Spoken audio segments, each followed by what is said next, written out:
ಹಿಡಿಯೋದಕ್ಕೆ ಬಹಳಷ್ಟು ಸಾಹಸವನ್ನ ಮಾಡ್ತಾ ಇದ್ದಾರೆ ಅರಣ್ಯ ಇಲಾಖೆಯ ಸಿಬ್ಬಂದಿ. ನಿರಂತರ ಕಾರ್ಯಾಚರಣೆ ನಡೆಸಿದ್ರೂ ಕೂಡ ಚಿರತೆ ಸೆರೆ ಆಗ್ತಾ ಇಲ್ಲ. ಹಾವೇರಿಯ ಮಾಳಪುರ ಬಳಿ ಕಾಲುವೆಯಲ್ಲಿ ಅವಿತಿದೆ ಚಿರತೆ ಅನ್ನುವಂತಹ ಮಾಹಿತಿ ಕೂಡ ಇದೆ. 20ಕ್ಕೂ ಹೆಚ್ಚು ಸಿಬ್ಬಂದಿಯಿಂದ ಚಿರತೆಯನ್ನ ಸೆರೆ ಹಿಡಿಯುವಂತಹ ಕಾರ್ಯಾಚರಣೆಯಲ್ಲಿ ತೊಡಗಿಕೊಂಡಿದ್ದಾರೆ. ಕಾರ್ಯಾಚರಣೆ ಮುಂದುವರೆದಿದೆ, ಆದರೂ ಕೂಡ ಚಿರತೆ ಮಾತ್ರ ಸೆರೆ ಸಿಗ್ತಾ ಇಲ್ಲ ಅನ್ನುವಂತಹ ಕೂಗು ವ್ಯಕ್ತವಾಗ್ತಾ ಇದೆ. ಅಗ್ನಿಶಾಮಕ ದಳ ಸಿಬ್ಬಂದಿ ಮತ್ತು ಅರಣ್ಯ ಇಲಾಖೆಯ ಸಿಬ್ಬಂದಿ ಈ ಒಂದು ಕಾರ್ಯಾಚರಣೆಯಲ್ಲಿ ತೊಡಗಿಕೊಂಡಿದ್ದಾರೆ.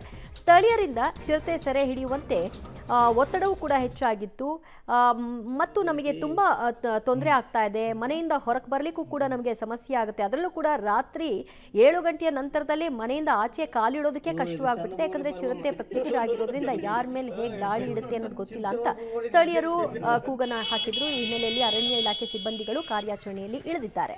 ಕಾರ್ಯಾಚರಣೆ ಮುಂದುವರೆದಿದೆಯಾದರೂ ಕೂಡ ಚಿರತೆ ಮಾತ್ರ ಹೊರಗೆ ಬರ್ತಿಲ್ಲ.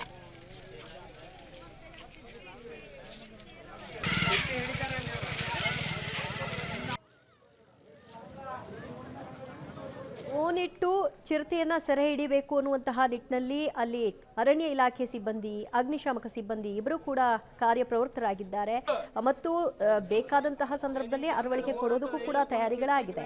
ಆದ್ರೆ ಆ ದೃಶ್ಯ ನೀವೇನ್ ನೋಡ್ತಾ ಇದ್ರಿ ಅದು ಕಾಲುವೆ ಒಳಗೆ ಹೋಗಿ ಸೇರ್ಕೊಂಡ್ಬಿಟ್ಟಿದೆ, ಹೊರಕ್ಕೆ ಬರ್ತಾ ಇಲ್ಲ. ಸೊ ಅದು ಹೊರಗೆ ಬಂದ ತಕ್ಷಣ ಬೋನ್ಗೆ ಹಾಕೋದಕ್ಕೆ ಮತ್ತು ನೆಟ್ಗಳನ್ನ ಕೂಡ ಅಲ್ಲಿ ವ್ಯವಸ್ಥೆ ಮಾಡ್ಕೊಂಡಿದ್ದಾರೆ. ಅದು ಹೊರಗೆ ಬರ್ತಾ ಇಲ್ಲ ಅನ್ನೋ ಆತಂಕ. ಮತ್ತಷ್ಟು ಮಾಹಿತಿ ಪಡೆಯೋಣ ನಮ್ಮ ಪ್ರತಿನಿಧಿ ಫಕೀರಯ್ಯಯಿಂದ. ಫಕೀರಯ್ಯ, ಕಾಲುವೆ ಒಳಗಿಂದ ಅದು ಹೊರಗೆ ಬರ್ಲಿಕ್ಕೆ ಆಗ್ತಾ ಇಲ್ಲ, ಬಟ್ ಈಗ ಬದಲಿ ವ್ಯವಸ್ಥೆ ಏನಂತೆ ಏನ್ ಮಾಡೋದಕ್ಕೆ ಬಯಸ್ತಾ ಇದ್ದಾರೆ ಅರಣ್ಯ ಇಲಾಖೆ ಸಿಬ್ಬಂದಿಗಳು?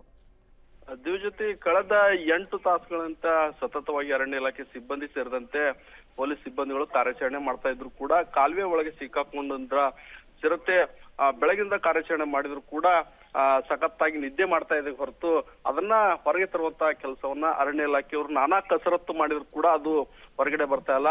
ಆದ್ರೆ ಇದು ಹಾವೇರಿ ತಾಲೂಕಿನ ಮಾಳಾಪುರ ಗ್ರಾಮದ ಸುತ್ತಮುತ್ತಲಿನ ಜನರು ಕೂಡ ಅದರ ಚಿರತೆಯ ಕಾರ್ಯಾಚರಣೆ ನೋಡ್ಲಿಕ್ಕೆ ಮುಗಿಬಿದ್ದಿರುವಂತದ್ದು. ಒಂದ್ ರೀತಿ ಅಲ್ಲಿ ಸ್ಥಳೀಯರೆಲ್ಲ ಆ ಕಾರ್ಯಾಚರಣೆಗೆ ಅಡ್ಡಿಪಡಿಸಿರುವಂತದ್ದು ಒಂದ್ ಕಡೆ. ಆದ್ರೆ ಇನ್ನೊಂದ್ ಕಡೆ ಚಿರತೆ ಕೂಡ ಬೊನ್ನ 2 ಭಾಗದಲ್ಲಿ ಕೂಡ ಹೊರಗೆ ಬರ್ದಾಗುತ್ತೆ, ಅಲ್ಲಿಯೇ ನಿದ್ದೆ ಹೊಡಿತಾರೆ ಅಂತದ್ದು. ಹೀಗಾಗಿ ಅದನ್ನ ಸುರಕ್ಷಿತವಾಗಿ ಹೊರಗೆ ತರುವಂತ ಕೆಲಸವನ್ನ ಅರಣ್ಯ ಇಲಾಖೆ ಸಿಬ್ಬಂದಿಗಳು ಮಾಡ್ತಿರುವಂತದ್ದು. ಆದ್ರೂ ಕೂಡ ಚಿರತೆ ನಾನಾ ಕಸರತ್ತು ಮಾಡಿದ್ರು ಕೂಡ ಹೊರಗಡೆ ಬರ್ತಾ ಇಲ್ಲ. ಹೀಗಾಗಿ ಈ ಭಾಗದಲ್ಲಿ ಕಳೆದ 1 ವಾರದಿಂದ ಕುರಿಮರಿ ಆಗಿರ್ಬೋದು, ಜನರಿಗೆ ಆಗಿರ್ಬೋದು ಈ ರೀತಿಯಾದಂತ ತೊಂದರೆಯನ್ನು ಕೊಡ್ತಾ ಇರುವಂತಹ ಹಿನ್ನೆಲೆಯಲ್ಲಿ ಅರಣ್ಯ ಇಲಾಖೆ ಕೂಡ ಎಚ್ಚೆತ್ಕೊಂಡು ಅದನ್ನ ಸೆರೆ ಹಿಡುವಂತ ಕೆಲಸವನ್ನ ಮಾಡ್ತಾ ಇದ್ದಾರೆ. ಆದ್ರೂ ಕೂಡ ಇನ್ನೂ 1 ಗಂಟೆಗಳ ಕಾರ್ಯಾಚರಣೆ ಮಾಡಿದ ನಂತರ ಸಿಗುವಂತ ಸಾಧ್ಯತೆ ಕೂಡ ಬೇರೆ ಬೇರೆ ಪ್ರಯತ್ನವನ್ನ ಅಗ್ನಿಶಾಮಕ ದಳದ ಸಿಬ್ಬಂದಿ ಕೂಡ ಆಗಮಿಸಿ ಈಗ ಕಾರ್ಯಾಚರಣೆ ಮಾಡುತ್ತಿರುವಂತಹದ್ದು. ಒಟ್ಟಿನಲ್ಲಿ ಚಿರತೆಯನ್ನ ಬೆಳಗಿನಿಂದ ಹಿಡ್ಲಿಕ್ಕೆ ಬಹಳಷ್ಟು ಹರಸಾಹಸವನ್ನ ಅರಣ್ಯ ಇಲಾಖೆ ಸಿಬ್ಬಂದಿಯವರು ಪಡ್ತಾ ಇರುವಂತದ್ದು. ದಿವ್ಯಜ್ಯೋತಿ, ಥ್ಯಾಂಕ್ ಯು ಫಕೀರಯ್ಯ ನಿಮ್ಮೆಲ್ಲ ಮಾಹಿತಿಗೆ.